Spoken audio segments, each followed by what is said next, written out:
Hello students, today we are going to start with a new chapter, that is biological classification.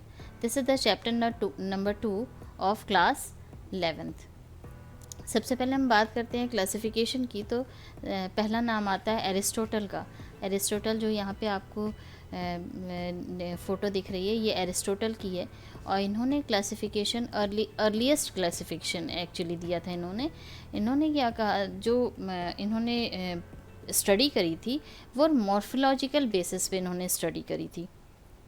उसके according इन्होंने जो divide किया animals को और plants को, वो एनिमल्स को ऐसे डिवाइड किया कि सबसे पहले तो इनके जो इस क्लासिफिकेशन को टू किंगडम क्लासिफिकेशन कहते हैं। पहला प्लांट और second one is animals. Plant को इन्होंने 3 पार्ट्स में डिवाइड किया, 3 कैटेगरी में डिवाइड किया। First is tree, second one is shrubs and herbs. ये जो तुम्हें आपको फ़ोटो दिख रही है, ये है लीनियस की। इनका फुल नेम है कार्ल लीनियस या कैलॉस लीनियस। इन्होंने जो क्लासिफिकेशन दिया वो लिविंग वर्ड का, उन्होंने सेम वैसे ही किंगडम प्लांटी और एनिमेलिया 2 किंगडम क्लासिफिकेशन दिया। लेकिन ये जो 2 किंगडम क्लासिफिकेशन ये ज़्यादा दिन तक नहीं चला। क्योंकि इसमें इन्होंने कोई भी eukaryotic, prokaryotic, unicellular, multicellular, photosynthetic, non photosynthetic, chemosynthetic, इस टाइप के किसी भी ऑर्गेनिजम्स को इन्होंने प्लेस करने के लिए कोई भी कैटेगरी नहीं डिसाइड करी थी। इन्होंने वही सेम जो एरिस्टोटल ने बताया था उसी को इन्होंने सिर्फ 2 पार्ट में एनिमेलिया और प्लांटी में इन्होंने डिवाइड कर दिया था। नेक्स्ट बात करते हैं तो ये जो 5 किंगडम क्लासिफिकेशन नेक्स्ट आया, इसमें उन्होंने क्या किया, इसमें विटकर है, इन्होंने ये 5 किंगडम क्लासिफिकेशन प्रपोज किया। 5 किंगडम क्लासिफिकेशन में इन्होंने फर्स्ट मोनेरा बताया, then second is protista, third is fungi, then plantae and animalia. ये 5 किंगडम क्लासिफिकेशन इन्होंने किस बेसिस पे, क्या क्राइटेरिया था इनको क्लासिफाई करने का, on the basis of cell structure, then जो भी ये थैलस ऑर्गेनाइजेशन है उसके बेसिस पे, then mode of nutrition, then reproduction and the phylogenetic relationship.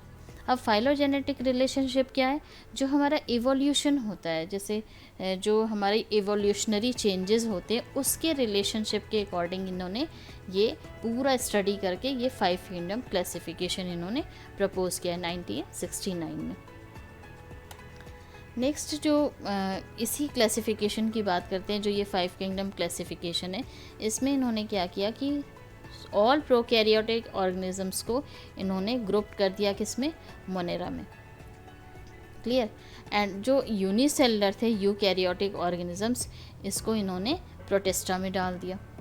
तो हमारा जो प्रोकैरियोटिक, प्रो यानी प्रिमिटिव, कैरियन मीन्स होता है न्यूक्लियस, जो primitive nucleus that is prokaryotic organisms थे वो मोनेरा में चले गए, और जो यूकैरियोटिक्स मतलब ट्रू न्यूक्लियस वाले ऑर्गेनिजम्स थे वो प्लेस हो गए प्रोटिस्टा में।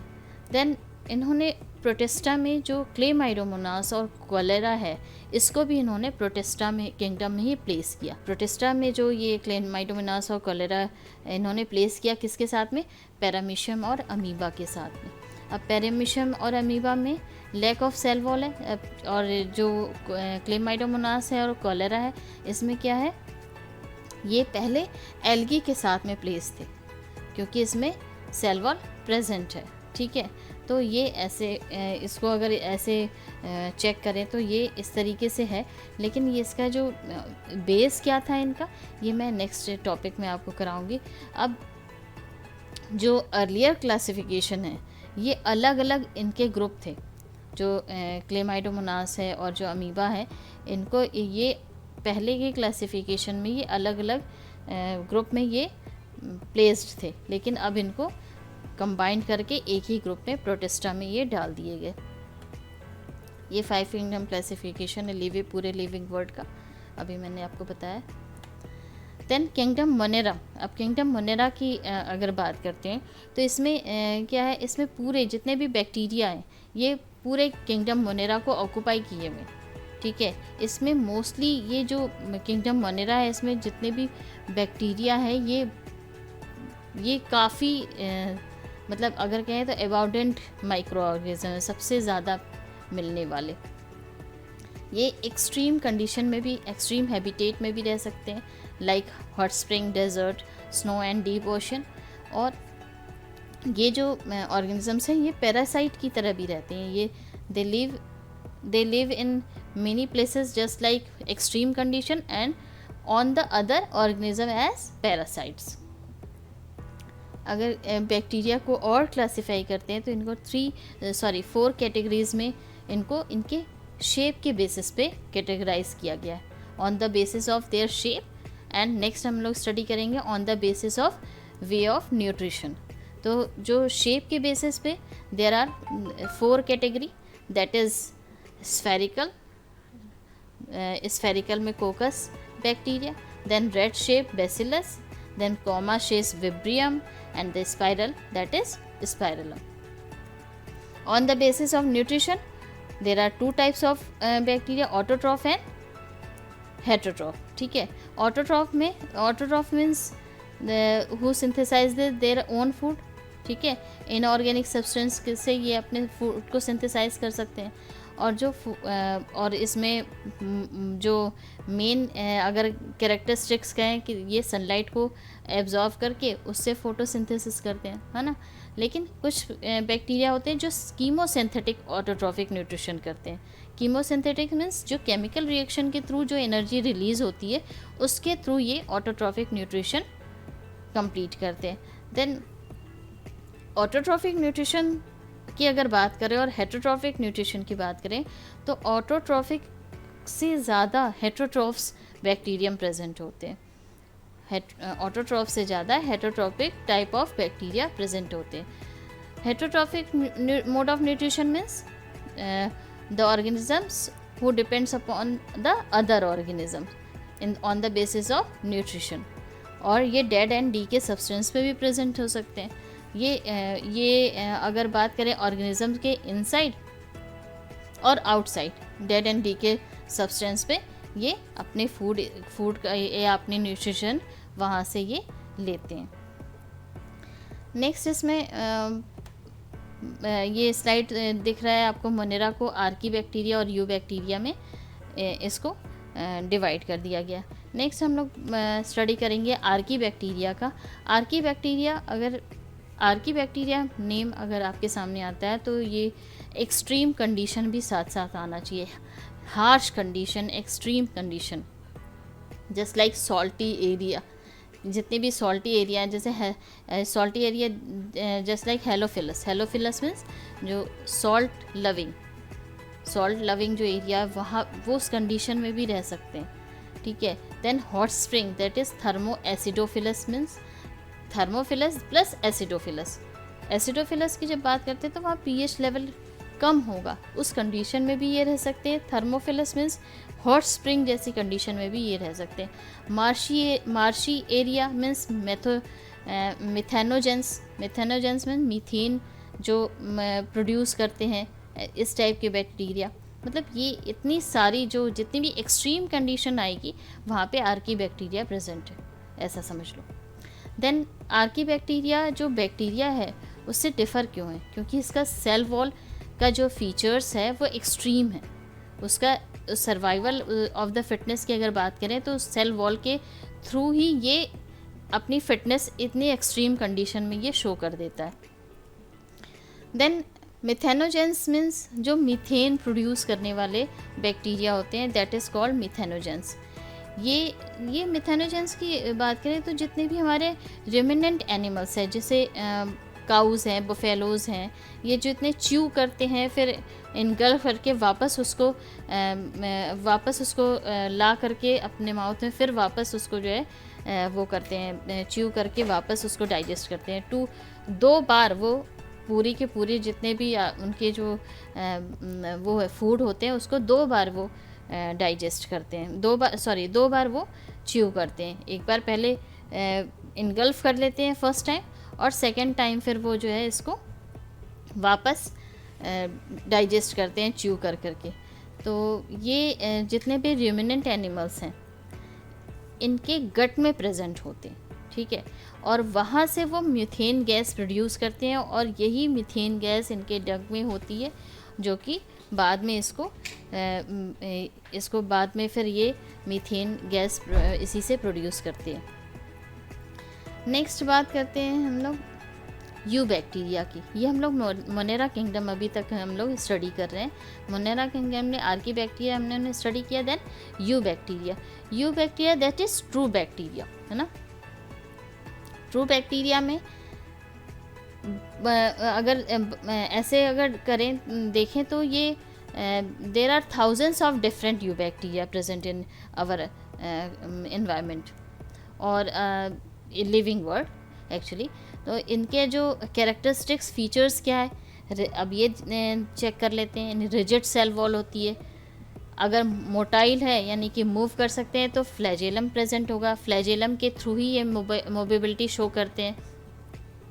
नेक्स्ट फीचर्स देखें तो ये नाइट्रोजन फिक्सेशन का भी काम करते हैं। एटमॉस्फेरिक जो नाइट्रोजन होती है उसको फिक्स करने का काम करते हैं, और ये जो नाइट्रोजन फिक्सेशन का काम होता है, एक स्पेशलाइज्ड सेल होती है जो कि हेट्रोसिस्ट होती है, उसके थ्रू ये नाइट्रोजन फिक्सेशन का काम होता है।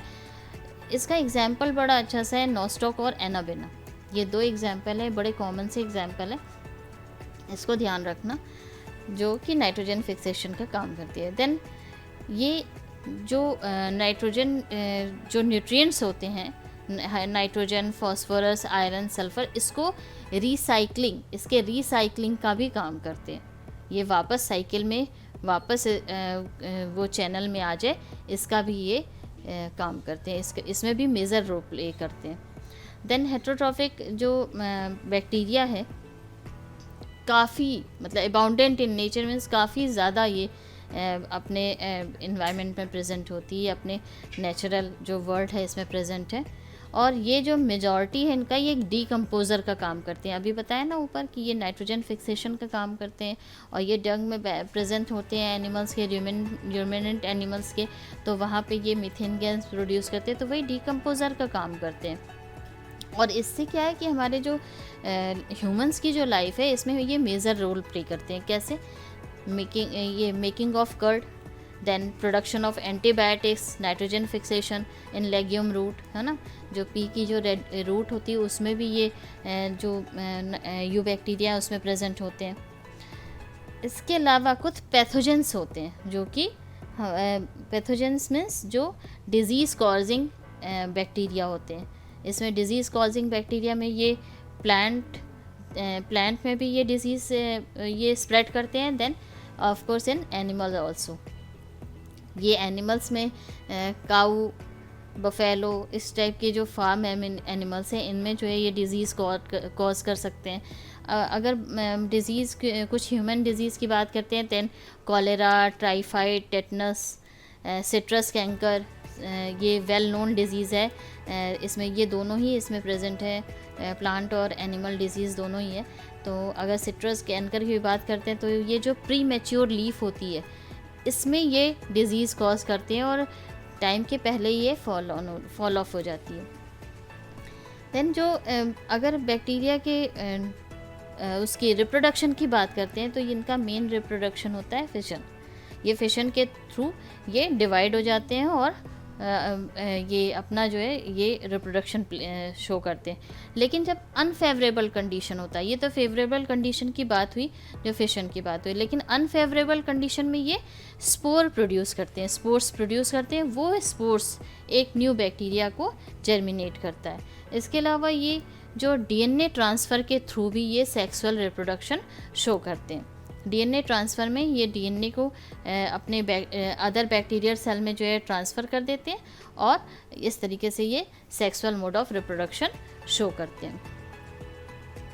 माइकोप्लाज्मा है, ये mycoplasma smallest living known cell है जो कि सर्वाइव करती है। कैसे? Without oxygen. इसका देखो सेल मेम्ब्रेन दिख रहा है, सेल वॉल दिख रही है, डीएनए इसमें प्रेजेंट होता है, और ये पैथोजेनिक होते हैं एनिमल्स में भी और प्लांट्स में भी। काफ़ी ज़्यादा मतलब अगर ऐसे चेक करें तो काफ़ी जो माइकोप्लाज्मा होते हैं वो पैथोजेनिक नेचर में होते हैं, और ये प्लांट और एनिमल दोनों में ये डिज़ीज़ कॉज करते हैं। और एक ये बहुत इम्पॉर्टेंट पॉइंट है कि ये स्मॉलेस्ट लिविंग सेल है, नॉन लिविंग सेल है which can survive without oxygen. तो आज यहीं पे ये टॉपिक कंप्लीट करते हैं।